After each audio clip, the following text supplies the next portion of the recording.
Olá, meus amigos, olá, minhas amigas. Que alegria estar aqui com vocês na pós-graduação Títulos. Sou Leandro Fernandes, juiz do trabalho no TRT da Sexta Região, doutor e mestre em Direito, e terei o privilégio de conversar com vocês em vários momentos da sua caminhada aqui na pós-graduação da Títulos a respeito de temas muito importantes, desde temas mais conhecidos, temas que as pessoas costumam abordar, geralmente até questões mais sofisticadas, questões muito atuais que merecem a sua atenção especial. Nosso papel aqui é apresentar para você o panorama a respeito do tema e, claro, trazer os aprofundamentos necessários para que você compreenda bem essas novas questões, essas novas temáticas e possa se destacar em qualquer ambiente em que estiver, seja na atuação prática na advocacia, no estudo para concursos públicos, na pesquisa jurídica que você venha a desenvolver. E o tema que nós vamos tratar agora é uma dessas matérias que merecem uma atenção muito cuidadosa, porque envolve várias questões muito recentes, várias discussões atuais. A atuação do CNJ em relação a essas temáticas também merece a sua atenção e ela reflete muito bem a evolução porque tem passado o Poder Judiciário na maneira como ele próprio se compreende e se identifica e no modo como ele presta seus serviços para a sociedade. Realmente é uma revolução que está diante de nós. Uma revolução silenciosa, é verdade, mas uma revolução que está em curso. Hoje, minhas amigas e meus amigos, nós vamos conversar sobre o tema, de maneira resumida, da justiça digital. De maneira mais elaborada aqui, a quarta revolução industrial, o seu impacto no Poder Judiciário, a transformação digital no Judiciário, a automação do processo, audiências virtuais, cortes remotas ou tribunais online, jurimetria e as resoluções do CNJ sobre inovações tecnológicas. Então temos muito para conversar aqui e já antecipo, esse é um tema que vai abrir sua cabeça para várias novidades, várias questões muito recentes. Vamos falar sobre juízo 100% digital, vamos falar sobre os núcleos de justiça 4.0, sobre o CIREC, enfim, sobre uma série de questões. Mas para isso, a gente precisa começar estabelecendo uma premissa. A premissa de que o Poder Judiciário já foi alcançado pela denominada Quarta Revolução Industrial. Isto é, os impactos desse fenômeno, desse grande movimento de transição de uma era, já chegaram ao Poder Judiciário e estão sendo cada vez mais desenvolvidos no âmbito do Poder Judiciário. A gente pode pensar na ideia de quarta revolução industrial seguindo a visão daquele que é o grande teórico a respeito desse tema, que é o professor Klaus Schwab, que a quarta revolução industrial, rompendo com aquelas noções que nós encontramos e conhecemos na primeira, na segunda, na terceira revoluções industriais, de excessiva e compreensiva, é claro, vinculação a aspectos físicos, materiais, com modificações no modo de ser e fazer a partir de estruturas físicas, mecânicas. Na quarta revolução industrial, nós temos a ênfase na tecnologia virtual, na tecnologia digital, que reformula o modo de relacionamento entre pessoas, entre entes sociais, coletividades, entre empresas, entre o poder público e todos esses sujeitos. Nós temos aqui uma nova forma de interação entre o que é físico, digital e biológico, o que importa uma reflexão, uma nova compreensão até mesmo sobre o que é ser humano nesse contexto, o que é atividade econômica, quais atividades econômicas podem ser desenvolvidas nesse cenário e como isso transforma a maneira como a sociedade se visualiza, se identifica, se relaciona em seus diversos grupos de existência. Então, essa é uma visão básica, inicial do que é a quarta revolução industrial e ela potencializa principalmente a utilização desses recursos de tecnologia da informação e da comunicação. E essas tecnologias, essas ferramentas, minhas amigas e meus amigos, têm influenciado de maneira muito expressiva a própria atuação do Poder Judiciário, que é o grande objeto da nossa reflexão e da nossa conversa nessa aula aqui. Então, precisamos pensar que estamos diante de uma revolução digital no Poder Judiciário. É interessante observar que o próprio ministro Luiz Fux, quando tomou posse na presidência do Supremo há alguns anos, naquele contexto trágico, terrível de pandemia, que acabou acelerando, inclusive, o uso desses mecanismos digitais, ele mesmo utilizou essa expressão, revolução digital no Poder Judiciário. E, durante a presidência do ministro Fux, como já havia sido iniciado na presidência do ministro Toffoli, tivemos diversas iniciativas do CNJ que eram exatamente no sentido de valorizar o uso da tecnologia para reformular o modo de atuação do Poder Judiciário. Esse é um tema, inclusive, que tem sido objeto das minhas reflexões, juntamente com o professor Fred Dias Júnior, num livro publicado pela editora Juspodium, O Conselho Nacional de Justiça e o Direito Processual, que já vai agora para a terceira edição. Nós analisamos essa nova estrutura, essa nova função do CNJ na realidade brasileira. Conversamos sobre esse tema nesse livro também, no Introdução à Justiça Multiportas, que é este aqui, que vocês podem visualizar, que faz parte do curso do processo civil, uma espécie de volume zero do curso. Conversamos, discutimos e apresentamos nossas ideias e o panorama dessas questões sobre o CNJ, a tecnologia e o sistema de justiça nessas duas obras. Quem tiver interesse em aprofundar, vale a pena conferir. Essa revolução digital do Poder Judiciário tem promovido mudanças muito importantes. Em alguns casos, transformações que exigem uma nova forma de visualizar, de compreender e de estruturar institutos tradicionais, formas clássicas de compreensão do sistema e do processo. Questões envolvendo acesso à justiça digital, que será objeto da nossa conversa daqui a pouquinho, publicidade processual, transparência, publicidade num sistema que adota uma política de dados abertos, com amplo acesso por meio digital. Todas essas questões envolvem uma nova forma de abordagem, são novas questões que se colocam diante de nós. Questões sobre proteção de dados, o aumento da eficiência do Poder Judiciário, que é indiscutível nos últimos anos, em razão dessas ferramentas de tecnologia. Lógico, ainda está longe daquilo que desejamos como ideal do Poder Judiciário. Evidentemente, ninguém discute isso. Mas também não há dúvida de que o avanço, o incremento na produtividade e na eficiência tem sido muito acentuado nos últimos anos. Novas formas de compreender os serviços desempenhados pelo Poder Judiciário prestados ao jurisdicionado e os impactos da incorporação das ferramentas de IA no âmbito do Poder Judiciário. Tudo isso vai ser objeto da nossa reflexão. No caso da IA, nós vamos ter uma aula específica para conversar sobre o que é inteligência artificial, como ela pode ser incorporada ao Poder Judiciário, o que já tem sido feito, tudo isso. Depois nós vamos conversar sobre essas questões. Por hoje, por esse momento inicial aqui, por essa nossa primeira conversa, o que vocês precisam guardar é a ideia, é a noção de cortes remotas. Cortes remotas. Se você ainda não ouviu essa expressão, vale a pena anotar aí, registrar essa expressão, cortes remotas ou tribunais online. Você vai encontrar uma ou outra expressão pelos diferentes autores aqui no Brasil e no estrangeiro. Essa ideia não é brasileira, não nasce aqui no Brasil, ela nasce no estrangeiro, principalmente Estados Unidos e Inglaterra. Posteriormente vai sendo desenvolvida, posteriormente vai sendo ampliada. Você tem hoje importantes estudos no âmbito europeu a respeito dos tribunais online, do acesso digital ao Poder Judiciário. E, claro, também no Brasil existem repercussões importantes desse novo movimento. E o que nós podemos compreender por cortes remotas ou tribunais online? Essa ideia, essa noção é uma das facetas da revolução digital do Poder Judiciário, do avanço na digitalização do Poder Judiciário, e elas podem ser compreendidas a partir de três perspectivas básicas. Uma primeira perspectiva é a percepção de que aquilo que era realizado no âmbito físico, no processo em papel, passa a ser feito no âmbito de um processo eletrônico, em autos virtuais. Então essa é uma primeira compreensão. E percebam que aqui nós não temos essencialmente uma mudança do modo de fazer, do modo de ser.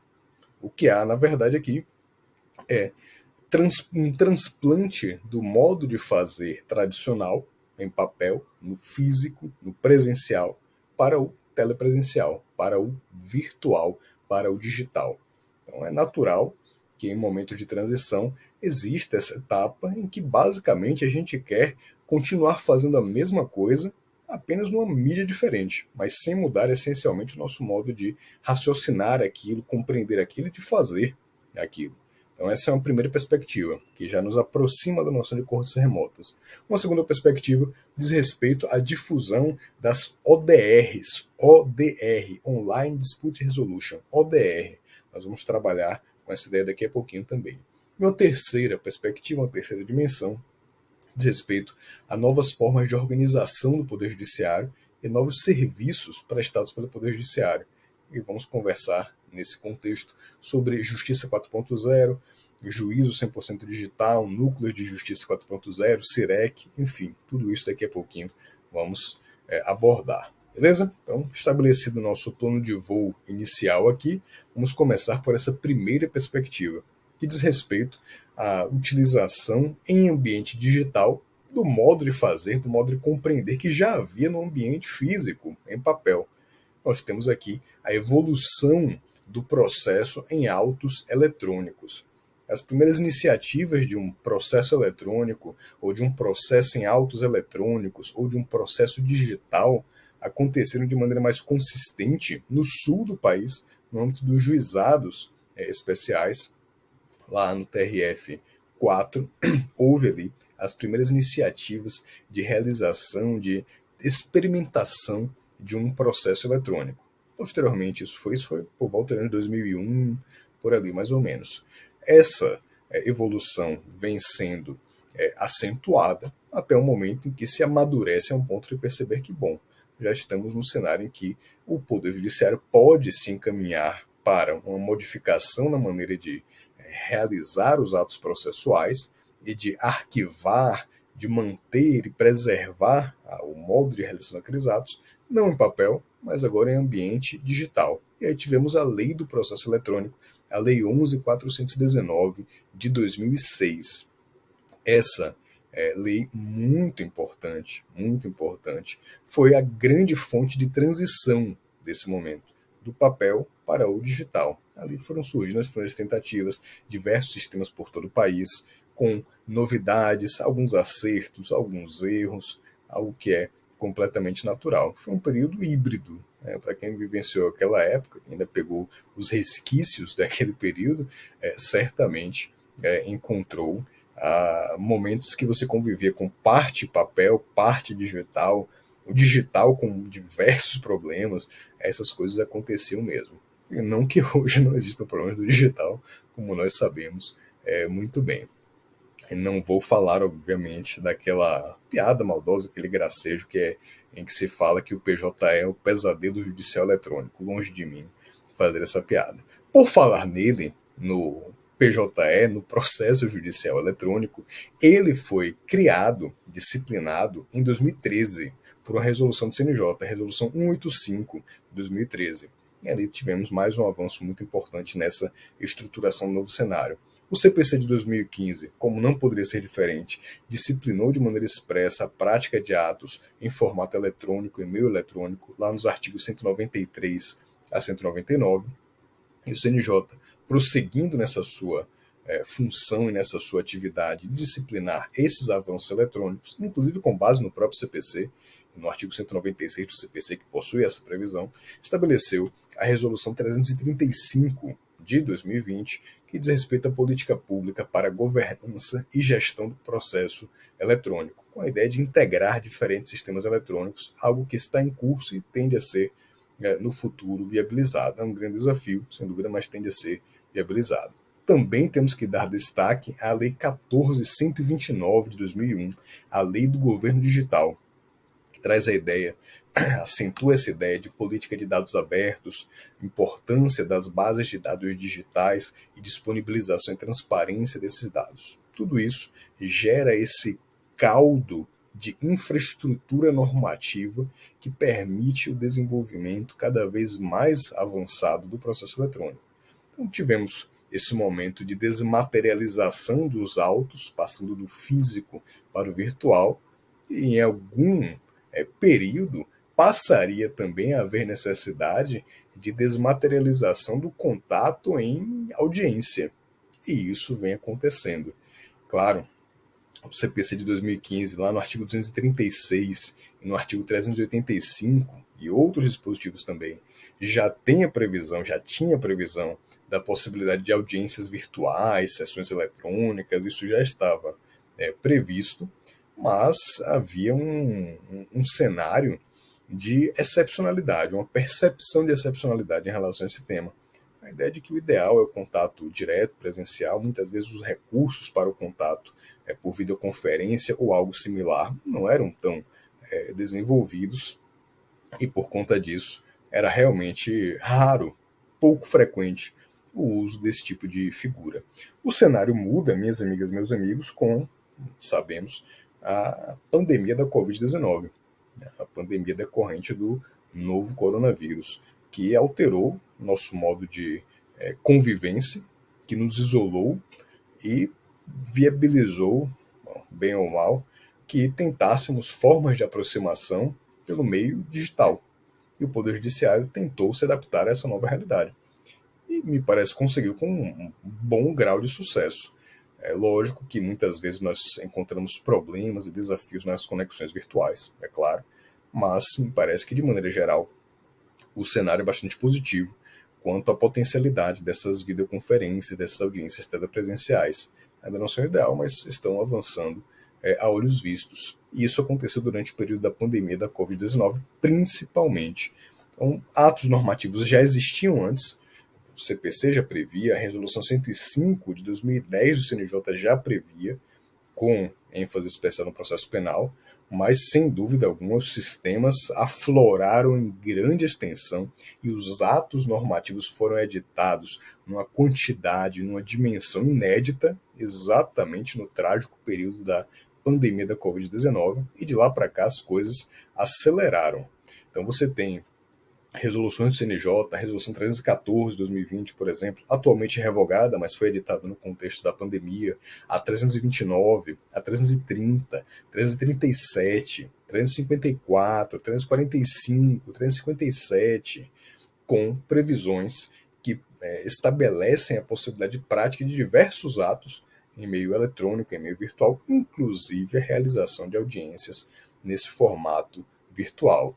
E também com atenção especial às situações de grupos vulneráveis. Você tem previsão em resoluções do CNJ sobre cuidados especiais e adaptações que devem ser observadas para assegurar o efetivo acesso à justiça de pessoas com deficiência, de pessoas em situação de rua, por exemplo. Resolução 401 de 2021, Resolução 425 de 2021. Você encontra esse cuidado, essa preocupação. E, de fato, o CNJ tem como um dos seus temas prioritários o acesso à justiça de grupos vulneráveis, a garantia de efetivo acesso à justiça dessas pessoas. Isso tem sido desenvolvido, o CNJ tem vários atos em relação a esse tema, inclusive no que diz respeito a essas audiências. Quem tiver interesse em conhecer de maneira mais próxima a regulamentação das audiências nesse formato eletrônico, eu recomendo o destaque a dois atos normativos do CNJ. 341, resolução número 341 de 2020, você vai encontrar lá a previsão de que deve ser disponibilizado um espaço, uma sala nos órgãos do Poder Judiciário para que as pessoas possam participar da audiência, que pensando na nossa realidade de muitos excluídos digitais no nosso país, a ideia de que deve haver alguém, um servidor que vai atuar naquele local, que vai oferecer o acompanhamento, a assistência para aquela pessoa, com salas em todos os fóruns para permitir a participação nesses atos. Eventualmente, não precisa nem ser para um ato naquela própria unidade. Né? Na verdade, se a pessoa comparece lá, ela pode fazer isso exatamente para participar de um ato em outra unidade. Ela não dispõe de conexão de internet, por exemplo, pode comparecer à unidade do judiciário mais próxima, ajustando ali, claro, um juízo com o outro, para que possa ser realizada a suetiva, dispensando uma carta precatória, por exemplo, ou fazendo uma carta precatória, um ato de cooperação judiciária apenas para a estabelecer as formalidades e os registros, a forma de execução desse depoimento, mas sendo o depoimento tomado pelo juiz do caso em si, tudo isso pode ser feito. Então, resolução 341. E a 345, que é aquela que estabelece de maneira mais abrangente a disciplina a respeito dessa matéria. 354 de 2020 estabelece essa disciplina mais ampla a respeito do tema. E ela diferencia videoconferência de audiência telepresencial. Na videoconferência, você tem a comunicação à distância feita em ambientes de unidades judiciárias. Lembra que eu comentei que deve haver um espaço, uma sala em cada fórum para que as pessoas possam participar? Pois é, essa é a videoconferência. Na videoconferência eu estou em uma unidade judiciária. Na audiência telepresencial ou na sessão telepresencial, eu participo de um ambiente fora das unidades judiciárias. Videoconferência, eu estou na unidade judiciária. Telepresencial, eu estou fora de qualquer unidade judiciária. Perfeito? Claro que você vai ter que formatos mistos também em relação a isso. Aí você tem uma série de cautelas que você pode encontrar na resolução 354 de 2020. Por exemplo, se você tiver alguém que foi vítima de um ato de agressão, de violência, é possível que haja solicitação para que quando a pessoa, a vítima, vá prestar seu depoimento, o agressor ou suposto agressor, aquele suposto ofensor, tenha sua imagem desfocada, ou tenha sua imagem inabilitada, ou ainda seja levado para uma sala de espera, algo do tipo. Um cuidado importante aqui para preservar e evitar uma situação de intimidação, uma situação que possa contaminar ou dificultar o depoimento. Também é importante observar a determinação de gravação dessas audiências. E esse arquivo gravado fica disponível na ferramenta do PJ Mídias, que também foi concebida pelo Conselho Nacional de Justiça.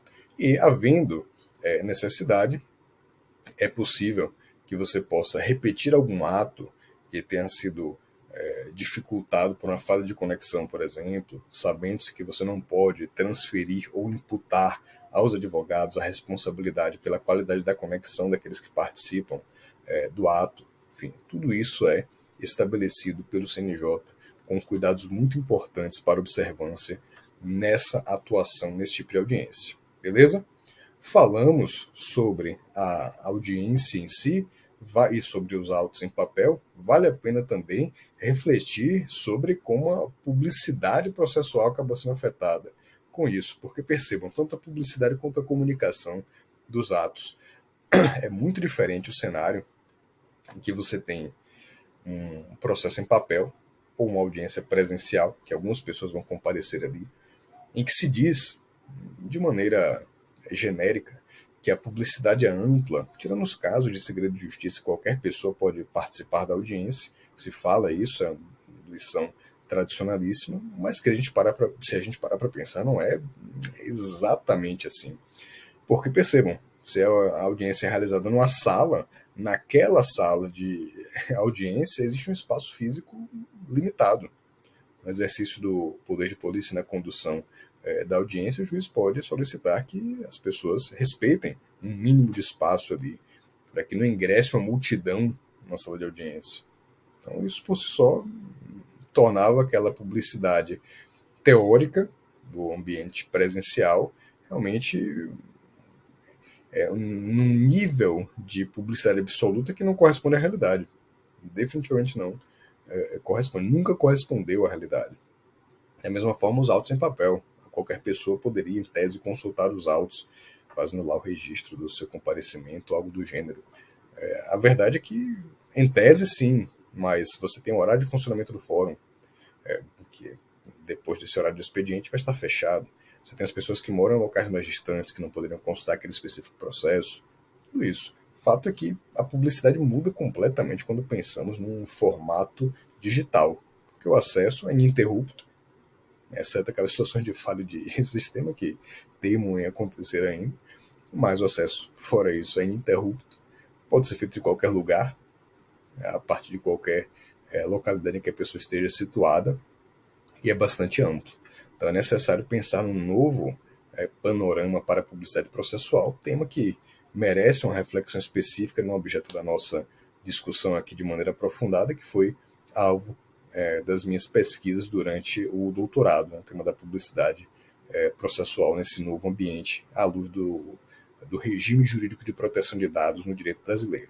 Pelo que merece todo um pensamento, toda uma reflexão. Fato é que hoje nós temos a publicidade processual sendo realizada por meio digital e também a comunicação de atos por essas ferramentas. O CPC estabelece essa possibilidade em diversos dispositivos, por exemplo, artigos 193, 246, 270. Você tem a resolução 234 de 2016 do CNJ, a recente resolução 455 de 2022, estabelecendo disciplina de diário eletrônico, domicílio judicial eletrônico, a plataforma de editais do Poder Judiciário. Hoje, tudo isso então é adaptado para permitir que essa publicidade e essa comunicação ocorra também em ambiente telepresencial. Beleza? Então, nós temos aqui um panorama dessa primeira dimensão, dessa primeira perspectiva. Nós saímos dos autos em papel, nós vamos aos autos digitais. Há uma segunda perspectiva que merece a nossa atenção. A segunda perspectiva da noção de cortes remotas ou de tribunais online. Essa segunda perspectiva é a que visualiza o papel das ODRs, das Online Dispute Resolutions. Aqui você tem mecanismos, ferramentas para, em ambiente virtual, promover a solução de conflitos, promover a solução de problemas jurídicos. Geralmente funcionam para fins de conciliação e mediação. Você vai ter ali aquelas plataformas, no Brasil tem isso no consumidor.gov.br, se você não usou ainda o consumidor.gov, eu recomendo que use quando tenha alguma dificuldade, quando tenha alguma questão consumerista, porque é uma plataforma mantida pelo Ministério da Justiça, especificamente a Secretaria Nacional do Consumidor, a Senacom, com a taxa de solução altíssima, superior a 80%, em um tempo de resposta entre 7 e 10 dias, em relação àquelas empresas que estão lá em atuação, cadastradas, que participam, que integram, né, o consumidor.gov, que aderiram ao consumidor.gov, por assim dizer. Então vale a pena usar, a solução costuma ser rápida, nem sempre vai satisfazer, é claro, mas você pelo menos tem esse contato e muitas vezes consegue resolver o problema. O índice de solução realmente impressiona bastante. Muito bem. Essas ODRs não se iniciam também no Brasil, um movimento de fora do país, depois chegam aqui no Brasil, também passaram por uma etapa em que você basicamente reproduzia o que havia em meio físico em ambiente virtual. Mas com o tempo, foi-se percebendo que você poderia utilizar a tecnologia como uma quarta parte. Essa é a expressão que se usa em relação a esse tema. Aqui você vai ter as partes do problema jurídico, do conflito ali em atuação. Você vai ter um terceiro imparcial, um conciliador, um mediador, um árbitro, eventualmente até um juiz, algo que podemos conversar também. E você pode ter também, e o conceito de ODR está muito associado a isso, a tecnologia como uma quarta parte. Como assim? Por meio de bancos de dados, por meio de ofertas automáticas de solução em relação àquele caso, apresentação de propostas de solução em relação àquele caso, inclusive por meio de tecnologia, por meio de inteligência artificial, que vai processar aqueles inputs e vai promover outputs, oferecendo propostas para a solução daquele problema a partir da análise, do processamento do banco de dados que envolve situações anteriores em casos parecidos. Você vai ter criação de mecanismos que viabilizam a comunicação, a reunião entre as pessoas e o desenvolvimento das tratativas. Então, pensamos no ODR, não é simplesmente, vou fazer por videoconferência ou por WhatsApp uma negociação. É muito mais do que isso. A ideia de que você tem o sistema atuando também como um fator de impulso e de incentivo à solução do problema. Geralmente, minhas amigas e meus amigos, essas ODRs envolvem autocomposição. Elas se destinam à conciliação e mediação. Isso é o mais frequente. No Brasil, então, é amplamente frequente isso. Agora, no estrangeiro, é mais comum, em comparação com o Brasil, naturalmente, né, mecanismos de arbitragem via ODR, inclusive por meio de inteligência artificial. Claro, isso aqui não é panaceia, não vai caber para todos os casos, não soluciona tudo, mas para situações mais singelas, a partir do interesse das próprias partes envolvidas, é possível que elas optem para que a solução seja oferecida por um sistema. Isso já tem sido feito, tanto por mecanismos de IA, quanto realmente por um terceiro árbitro, um ser humano, ou um conjunto de árbitros que podem fazer isso. Então isso já tem sido uma realidade no Brasil. Essa parte da arbitragem é menos frequente, no estrangeiro é mais frequente, mas de maneira geral ela tem presença, essas ODRs têm presença mais ampla quando falamos de autocomposição. No Brasil já existem vários casos para autocomposição. Falei do consumidor.gov.br. Existe o caso da Oi, foi criada uma ODR específica no contexto da recuperação judicial da Oi, que foram oferecidas propostas, solucionou aquela iniciativa mais de 20 mil casos, algo muito impressionante. E você tem várias outras, Concilie Online, Concilie Já, Mediador 360, Melhor Acordo e por aí vai. Você tem várias. E também há a previsão de ODR no âmbito do próprio Poder Judiciário, Resolução 358 de 2020 do CNJ, que traz a ideia e a iniciativa do CIREC, que será objeto da nossa reflexão um pouco mais adiante. Fato é que existe um incentivo para que litigantes habituais, inclusive o poder público, se utilize e se valha deste tipo de ferramenta para solucionar os problemas. É algo que tem crescido bastante no Brasil, merece uma atenção especial e é um grande tema, tanto para a atuação prática quanto para a pesquisa. Houve, inclusive, TRT 23, uma iniciativa de uma ODR trabalhista para viabilizar a realização de acordos em casos envolvendo despedidas coletivas. Uma iniciativa interessantíssima, e que teve bastante sucesso na sua realização. Chegou ao ponto de ganhar o prêmio do Conciliar Legal no CNJ. Foi reconhecida como uma boa prática a ser adotada. Então temos essa possibilidade também em ambiente trabalhista. Muito bem, essa é a segunda perspectiva. E temos uma terceira perspectiva da ideia de cortes online, de tribunais remotos. Aqui é que nós temos o grande avanço, o grande passo, a grande mudança na forma de compreensão. Aqui nós temos a ideia de tribunal não como um lugar, mas como um serviço, com, inclusive, novas formas de prestar serviços do Poder Judiciário ao jurisdicionado. Não apenas decidir, não apenas a adjudicação por heterocomposição do Poder Judiciário, mas outros tipos de ferramentas, por exemplo, mecanismos de justiça preditiva, em que o próprio Poder Judiciário oferece uma análise por inteligência artificial, por exemplo, para viabilizar, a partir de jurimetria, que também será objeto da nossa reflexão logo mais, a compreensão das chances de êxito de determinada demanda a partir dos precedentes quanto àquela matéria. Tudo isso envolve esses mecanismos, essas ferramentas muito atuais, muito novas, para lidar com essas questões. Então, uma série de novas formas de atuação do poder judiciário. E aí você começa a perceber que, se as coisas são assim, realmente o tribunal, o judiciário, não é um lugar específico, ele é muito mais um serviço, uma atividade prestada para o cidadão, não o prédio. Que define o judiciário não é o prédio físico, mas esse serviço de solução de conflitos, de solução de problemas jurídicos. E isso é inovador, isso é muito inovador, isso muda a maneira como nós encaramos essa figura do Poder Judiciário. E aí você vai ter aqui várias novidades, vários institutos interessantes que vamos abordar em instantes.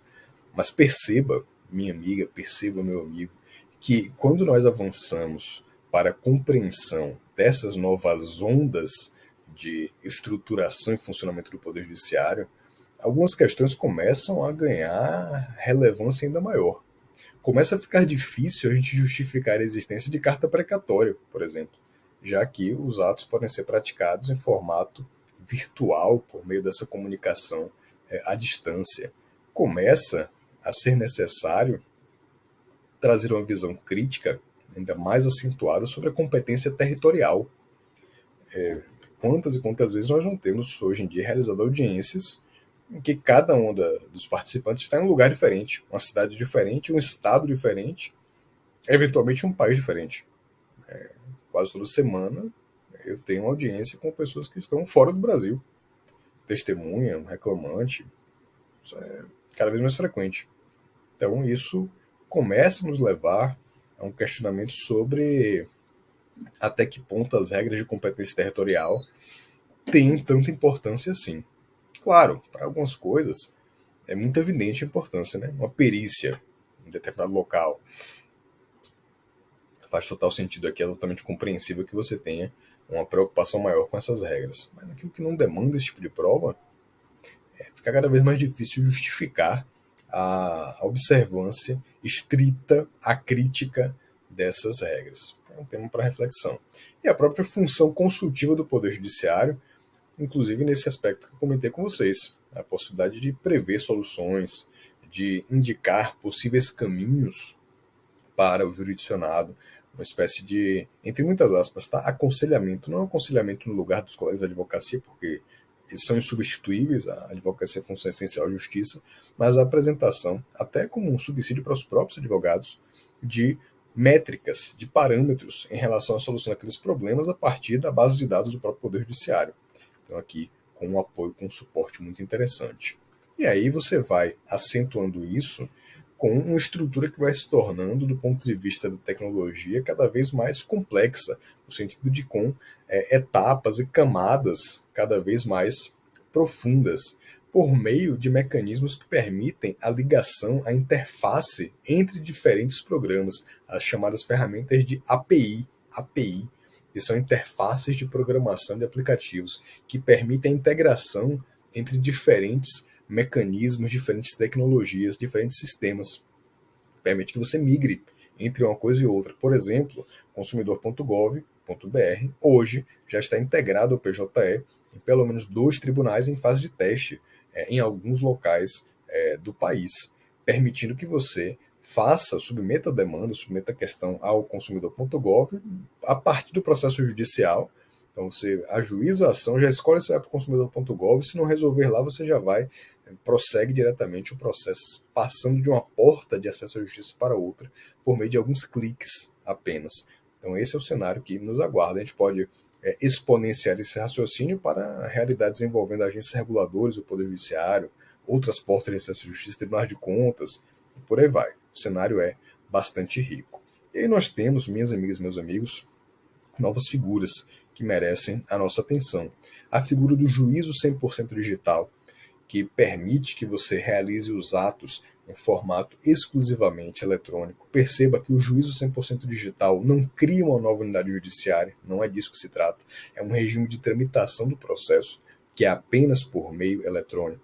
Só de forma muito excepcional, num caso de impossibilidade, um obstáculo concreto que impeça a prática eletrônica que você poderia fazer em formato presencial, mas, de maneira geral, em formato eletrônico, com aproveitamento dos recursos daquela própria unidade, da vara, do juizado, do que quer que seja, para que você possa realizar todos esses atos. Então você não vai ter uma vara que é do juízo 100% digital. É até possível que em uma vara apenas existam processos em juízo 100% digital. É possível, mas você não tem essa exclusividade de maneira impositiva na resolução 345 do CNJ. Você tem uma unidade em que tramitam processos no regime do juízo 100% digital. É extremamente flexível, que o próprio tribunal, a partir dessa regulamentação geral do CNJ, pode estabelecer as áreas que serão abrangidas pelo juízo 100% digital, e as unidades vão aderindo, ou o tribunal vai indicando quais também vão participar, quais matérias de competência material serão objeto da possibilidade de tramitação no juízo 100% digital, tudo isso com análise de tempos em tempos, a cada ano, para verificar os sucessos, os fracassos, o que é que pode ser alterado, se dá para ampliar, se é o caso de reduzir, tudo isso. Então as partes adotam o juízo 100% digital a partir de um negócio processual. Percebam que ele é, por assim dizer, proposto na petição inicial. Na petição inicial, o autor pode optar pelo juízo 100% digital, então é uma proposta de negócio processual, e o réu pode concordar, e o negócio pode ser celebrado de maneira expressa ou tácita, não havendo objeção do réu, tacitamente está celebrado o negócio jurídico processual. E as partes podem alterar esse formato, a retratação pode acontecer uma única vez antes da sentença. É claro, os atos praticados até ali são preservados. Perfeito? Então, regulamentação na resolução 345 do CNJ. Você também tem a figura dos núcleos de justiça 4.0. Interessantíssimo, aqui não estamos tratando de um regime de tramitação do processo. Estamos tratando realmente de novas unidades do Poder Judiciário. Como varas, como juizados, são núcleos de justiça 4.0, são unidades do Poder Judiciário mesmo. Disciplinadas as resoluções 385 e 398 do Conselho Nacional de Justiça. Nelas, tudo tramita no regime do juízo 100% digital. Portanto, eles são realmente completamente eletrônicos. O que significa, minhas amigas e meus amigos, que os núcleos de justiça 4.0 não existem fisicamente, não são tocáveis, não são tangíveis. Eles são virtuais. Eles são uma caixinha no sistema eletrônico, basicamente. Claro, pode até haver uma secretaria física, um pequeno espaço, uma salinha de suporte no tribunal, em algum lugar do tribunal, claro, mas ele, comunidade, não é tangível. Ele, comunidade, é uma unidade completamente eletrônica, totalmente digital.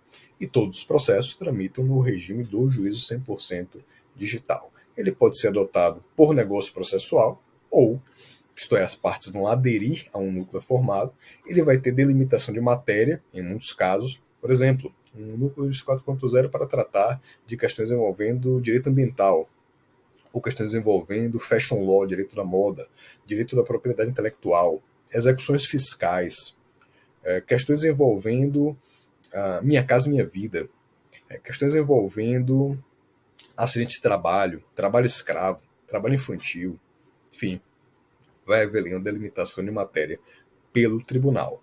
E essa matéria pode posteriormente ser ampliada, pode ser reduzida. O tribunal vai dizer a área de abrangência, você pode ter um núcleo que vai ser responsável por toda a região do tribunal, então você pode concentrar todos os processos sobre aquele tema, que facilita pela especialização, capacita de maneira mais específica o juiz para atuar naquele tipo de caso, naquele perfil de processo.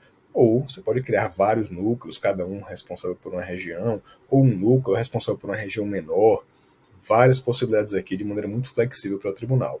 E as partes podem aderir a isso no formato da resolução 385, porque consideram que aquilo vai representar uma facilidade, uma especialização, uma maior qualidade na atuação, ou no modelo, no formato da resolução 398 de 2021 CNJ, o próprio tribunal pode direcionar processos para lá em situações envolvendo processos repetitivos, questões que digam respeito a direito individual homogêneo, questões referentes ou alcançadas por precedentes obrigatórios, que você tem ali que aplicar de maneira uniforme aquilo que foi objeto da tese fixada, apoio para o cumprimento de metas nacionais, para a realização de audiências e por aí vai. Portanto, nesse segundo formato aqui, é uma ferramenta de gestão.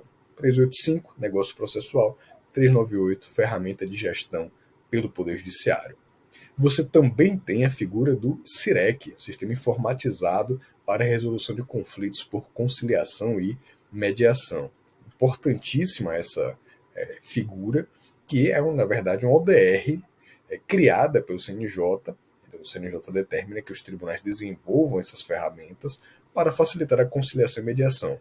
Pense que ele vai funcionar paralelamente ao SEJUSC, que também pode praticar ato de forma presencial, conforme a resolução 125 do CNJ, e o SIREC é como se fosse um consumidor.gov, lembra essa ideia, mas no Poder Judiciário. Você pode, inclusive, submeter casos que não têm processo judicial ainda, para tentativa de solução. É um ODR do Poder Judiciário para a viabilização da tentativa de tratativa entre os envolvidos para conciliação e mediação. Lá vai ter o registro da proposta, a resposta, é possível formular contrapropostas, tudo isso. E os dados dali extraídos podem servir como matéria-prima para o aperfeiçoamento das políticas judiciárias, compreender o tipo de conflito, as causas do conflito e ajudando a direcionar as melhores estratégias para solucionar aquele tipo de problema. Percebam, a partir de tudo que nós estamos conversando aqui, que o CNJ tem um papel muito importante em tudo isso. Já falamos aqui várias resoluções do CNJ que disciplinam temas envolvendo essas novas tecnologias, que incentivam o uso dessas tecnologias ou determinam o uso dessas tecnologias. Mas eu quero destacar para vocês uma resolução, que é a Resolução 395 de 2021 do CNJ, porque ela disciplina a política de inovação do Poder Judiciário. Tudo isso, no final das contas, está associado, está relacionado à noção de inovação no Poder Judiciário, à promoção de novas estratégias, novas formas de compreensão, de realização de serviços que são típicos do Poder Judiciário e que podem ser prestados de maneira diferente, de maneira mais proveitosa, de maneira mais adequada para a população. Beleza? E eu quero encerrar essa nossa conversa trabalhando com vocês o tema da jurimetria.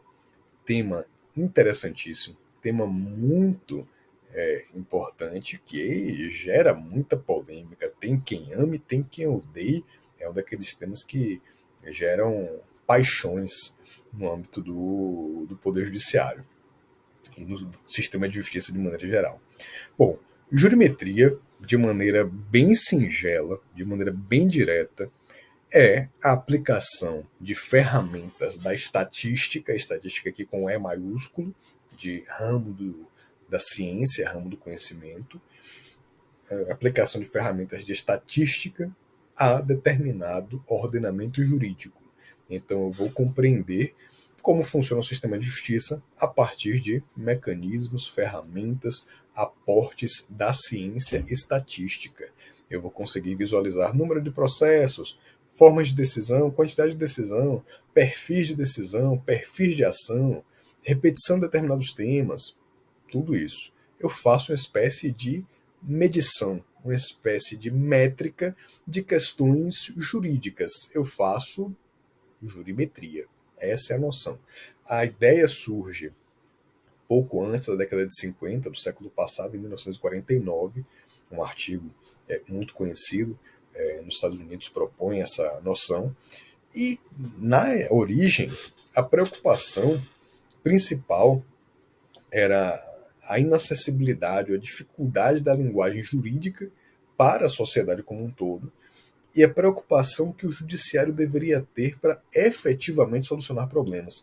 Então, não bastaria o judiciário refletir sobre, não, eu vou proferir aqui uma sentença, um acórdão, e isso soluciona o caso, sem pensar de maneira mais ampla, numa perspectiva macro, em como a sua atuação gera impactos sobre a sociedade como um todo e naquilo que eventualmente está em falta, em falha, em relação à solução de problemas. Então a ideia aqui é realmente na origem, uma compreensão de formas de estimular o judiciário a fazer avaliações objetivas e não apenas a partir do discurso jurídico, da linguagem jurídica, da retórica jurídica, mas de dados objetivos a partir de critérios matemáticos que me permitissem verificar se efetivamente eu estou solucionando problemas mesmo, se esses problemas solucionados e as respostas que eu dou, se elas afetam as pessoas mesmo, como afetam as pessoas, se isso gera mais litigância, se isso gera menos litigância,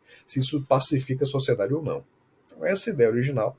A gente perde um pouco hoje dessa ideia original. Hoje está muito mais relacionada à ideia de estabelecimento de métricas para a compreensão do modo de atuar do sistema de justiça, né, por meio de estatísticas. Esse tema da jurimetria tem uma importância a partir de uma realidade recente na França. Na França houve a aprovação de uma lei em 2019 proibindo a ponto de criminalizar mesmo o uso de dados de jurimetria para identificar os juízes, para a partir dali analisar, prever o comportamento do juiz. Isso hoje é considerado crime na França, porque aqui há a ideia de que ao fazer isso você estaria em alguma medida violando a independência do juiz e também se utilizando de uma tática, de uma estratégia abusiva no contexto do processo. Então, hoje lá existe proibição de uso da jurimetria. Aquilo que, se a gente parar para pensar aqui entre nós, jurimetria sempre existiu. Se você pensa em um juízo trabalhista, por exemplo, de certo local, sempre houve comentário. Aquele juiz é CPF, vai ser CNPJ. No final das contas, ele julga mais para um lado do que para o outro, estatisticamente. Qualquer empresa, qualquer escritório de advocacia, vai ter, em regra, uma tabela de Excel simples que seja, ou um banco de dados mais sofisticado, com o número de procedências e improcedências, o fundamento de cada coisa, o que é que gera condenação e o que é que não gera condenação, em cada uma das varas e em cada um dos turnos do tribunal. Isso sempre existiu, de maneira geral, a realidade é essa. Agora, as ferramentas de IA, a automatização disso tornou o processo muito mais refinado, sem dúvida alguma, com um impacto muito maior, a ponto de se poder falar uma espécie de justiça preditiva, que você já consegue previamente saber como vai ser o comportamento daquele órgão jurisdicional. O que, claro, não impede que haja uma mudança de entendimento, evolução. Há outros fatores aqui que a gente vai comentar agora. O importante é perceber, minhas amigas e meus amigos, que nem tudo é negativo, é polêmico, é inadequado quando se fala de jurimetria. Bem ao revés, há evidentes vantagens aqui. Você consegue ter maior previsibilidade do Poder Judiciário. Isso permite que você perceba de maneira muito evidente quais são as divergências de entendimentos no Poder Judiciário, ajuda a identificar isso, que é muito importante. Traz à luz o conflito, né, o conflito de ideias, o conflito de teses, permite que você tenha parâmetros mais claros e mais objetivos para fixar indenizações, formas de condenação, parâmetros em geral nas condenações, o que é muito importante. Facilita e incentiva a autocomposição, porque percebam, se eu já sei o resultado provável de determinado tipo de situação, porque existe um precedente ou um conjunto de precedentes, ou ainda porque existe uma jurisprudência, no sentido de conjunto reiterado de decisões sobre certa matéria, a tendência é que diante disso aqui, eu já sei que meu resultado tende a ser negativo, vou negociar com o que dá aqui para tentar viabilizar a autocomposição. Então, isso estimula o sistema de precedentes e estimula também a autocomposição, o que acaba gerando efeitos sociais, né? Porque se eu sei que o judiciário considera aquela conduta inadequada, eu vou evitar realizar aquela conduta. Ou se ela considera lícita, eu me sinto autorizado a praticar aquela conduta. Permite também maior transparência do Poder Judiciário, ajuda no controle de imparcialidade, no controle de isenção do julgador, diminui muito, muito, muito a possibilidade de viés discriminatórios. Tem vários fatores positivos aqui. Mas também existem alguns fatores negativos, algumas questões. Uma tentativa de constrangimento de determinado juiz ou determinados juízes para que sigam a compreensão de outros juízes a despeito de haver um precedente vinculante a respeito daquele tema, acerca daquele tema. Então, o juiz tende, ou pode tender, a ser influenciado, ou é possível tentar influenciar o juiz para que ele simplesmente siga a manada, siga a visão geral a respeito daquilo, a visão predominante a respeito daquilo, sem realmente analisar se aquele posicionamento é o dele, ou se sentindo compelido a seguir aquilo simplesmente, o que é realmente um problema, até a independência, a forma de agir. Existe o risco de um fórum shopping abusivo. Fórum shopping é quando você pode escolher entre diversos locais para ajuizar uma determinada ação, e você vai escolher aquele que é mais favorável a você. Fórum shopping por si só não é abusivo. Ele por si só não é um direito da parte quando você tem concorrência de competência concorrente, você pode fazer isso. Mas em certas situações, quando você se vale desses esquemas para tentar gerar um resultado favorável de maneira artificial, impondo uma solução, se valendo de maneira inapropriada, inadequada desse tipo de estratagema, isso pode se configurar uma situação de abuso de direito. Então, um aspecto para verificar e para refletir. Também existe o risco de uma falsa identificação de viés discriminatórios, aquilo que pode ser simplesmente uma repetição de decisões porque existe alguma peculiaridade naquela região, naquele local, pode ser associado imediatamente a um viés discriminatório. Por exemplo, nós sabemos, e aqui questões culturais, muito tradicionais, eu não vou entrar nessa reflexão aqui, porque há muitos aspectos de visão de gênero, divisão social das atribuições, uma perspectiva que muitas vezes reduz ou restringe a atuação profissional da mulher de maneira completamente inadequada. Não vou entrar nessa discussão aqui, mas, por exemplo, você tem situações em que é mais comum em processo de família, em que se discute guarda de crianças, que a guarda seja atribuída à mulher, à mãe. Há uma infinidade de questões aqui que a gente não pode discutir nesse momento. Mas isso poderia aparentemente revelar um viés discriminatório, discriminação contra o homem, nesse sentido, se você quiser levar o argumento ao absurdo. Né?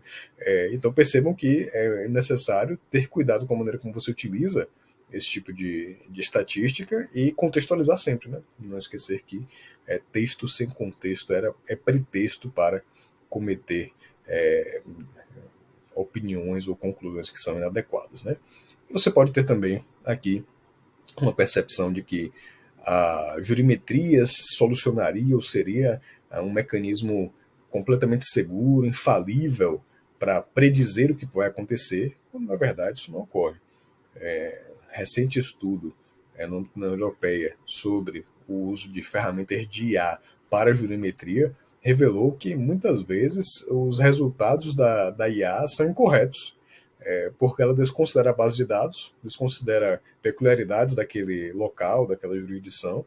Ela muitas vezes não atualiza a base de dados porque houve uma mudança legislativa, uma mudança normativa. Ela não considera novos precedentes a respeito do tema, não considera muitas vezes mudança no cenário fático. Enfim, ainda não chegamos ao grau de refinamento em que a IA vai conseguir trazer esse grau de evolução a ponto de prever exatamente o que vai acontecer, qual é provavelmente aquela solução, o que pode gerar, muitas vezes, uma identificação de conduta discriminatória que, na verdade, não existiu. Ou uma visão artificial, uma ilusão de que, com certeza, o resultado vai ser aquele. Então, isso é realmente um ponto a se preocupar. A jurimetria não é infalível. Ela oferece grandes suportes, mas não podemos ter a ilusão de que ela vai por si só ser a grande salvadora, a grande ferramenta infalível. Existem críticas severas ao uso de geometria. Nos trabalhos tem sido enfrentado em casos envolvendo plataformas digitais. Com mais frequência existe a acusação de um uso inadequado da geometria. Eu confesso que eu tenho dificuldade de acolher essa tese, ou de visualizar ou acompanhar essa tese. Parece que os diferentes agentes se comportam, ou tendem a se comportar, de acordo com a postura do judiciário local, analisando se vale a pena oferecer um acordo, por exemplo, ou qual o valor do acordo, e a outra parte não é obrigada a celebrar o acordo, né? Ela tem à disposição. Então, se discute uma conduta de certas empresas responsáveis por plataformas de oferecer acordos em processo para evitar que haja um precedente desfavorável. Bom, oferecer acordo, a CLT estimula desde sempre a solução pela via da autocomposição. Né?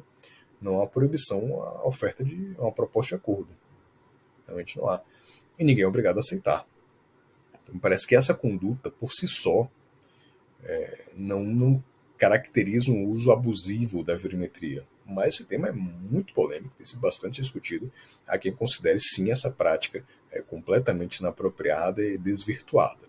Esse é um tema para a nossa reflexão. O fato é que essas ferramentas existem e o judiciário também pode usar essas ferramentas como mecanismos para suporte a decisões. A gente vai falar sobre isso na parte sobre inteligência artificial. E também é possível que o judiciário disponibilize isso ao grande público.